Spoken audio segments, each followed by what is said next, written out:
এক ছিল ছোট্ট একটা গ্রাম। নামে ছিল সবুজপুর। চারদিকে ধান ক্ষেত, মাঝখানে একটা পুরনো বটগাছ, আর পাশে বয়ে যেত শান্ত একটা নদী।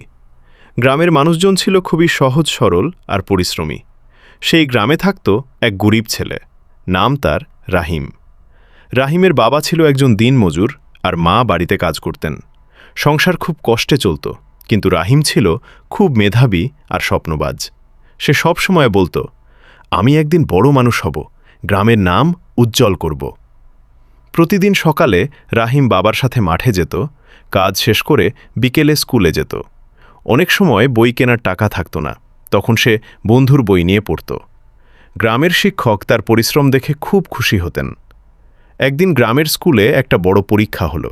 সবাই ভাবছিল শহরের ছেলেরা ভালো করবে, কিন্তু ফল প্রকাশের দিন দেখা গেল রাহিমই প্রথম হয়েছে। পুরো গ্রাম আনন্দে ভরে উঠল। সবাই বলল, দেখো, পরিশ্রম কখনো বিফলে যায় না।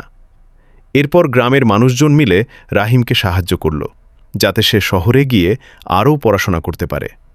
কয়েক বছর পর রাহিম সত্যিই বড় একজন কর্মকর্তা হয়ে গ্রামে ফিরে এলো। সে গ্রামের রাস্তা ঠিক করল, স্কুল বড় করল, আর দরিদ্রদের সাহায্য করল।